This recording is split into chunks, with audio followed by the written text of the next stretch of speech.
Dive into the Bay Area housing whirlwind of 2023 from sky-high markets to unexpected twists.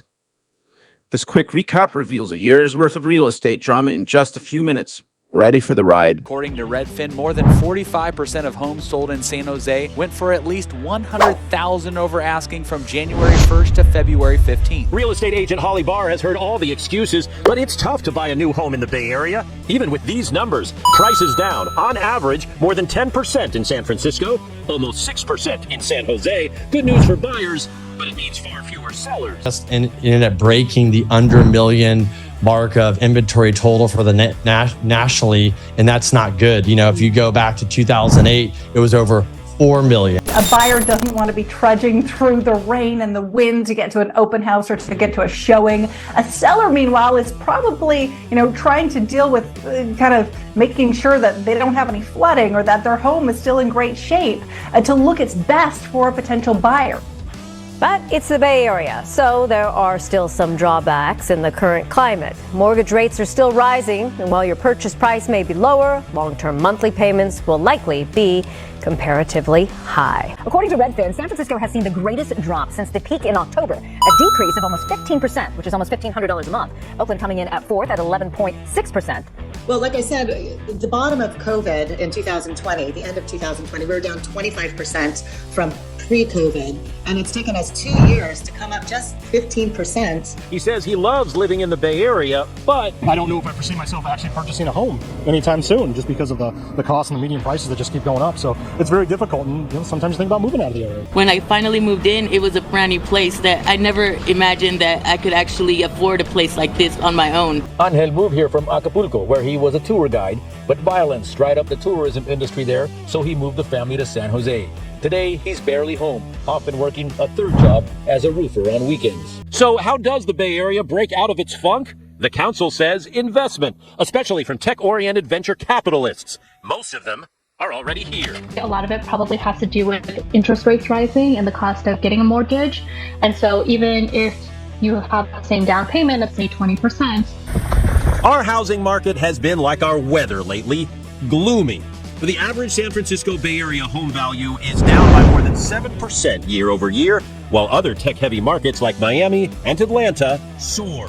It's competitive because you get put on the list, and then from there you're getting qualified to see who's the highest applicant. Which has led to higher rental prices, especially in certain cities. So if you see indications of mortgage rates coming down, particularly a big decline in interest rates for mortgages, then you can expect home prices to go up over the subsequent 2 months. I think this holding on tight to that 1950s dream of, the little house with the picket white fence. We have multi-billion-dollar companies right now in Mountain View, and we still have, it looks exactly the same as it did when I was born in the 80s. It's about $1.5 million right now, whereas last year it reached $2 million.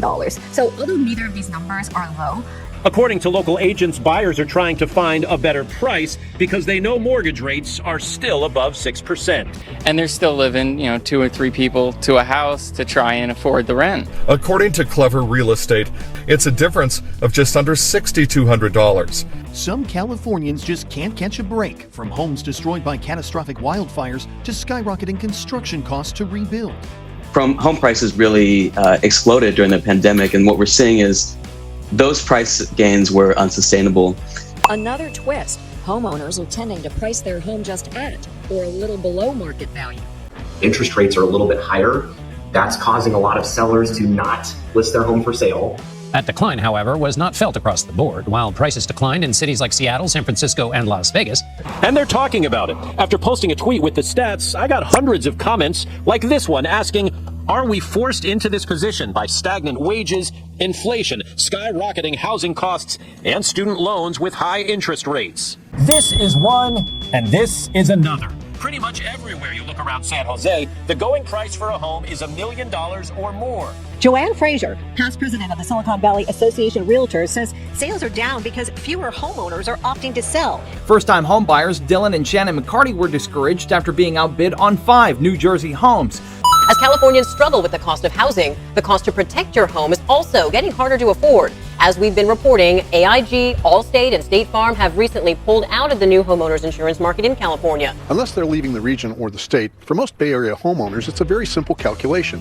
Why would I trade my low interest, low cost mortgage in exchange for another house with a far higher interest rate? The Bay Area may be getting some relief. Recent data shows that rent prices across California have dropped more than 2% in a year and more than 4% in the Bay Area alone. You're going to see fewer homes up for sale. 13,000 fewer listings right now in the Sacramento region. That's a 40% drop than on a normal year. Sini and David Diaz, like many Silicon Valley homeowners, are happy to live here, but worried about the cost of living here. And this shows, because we were talking about what he said, how a lot of people want to live here. The prices are high. We were talking about that when mortgage rates were 4 and 5%. Saving money on gas these days, but trying to buy a home here will still give you a nosebleed. It all started with a case in Missouri, but similar lawsuits have been filed in Illinois, Florida, Pennsylvania, and now in California.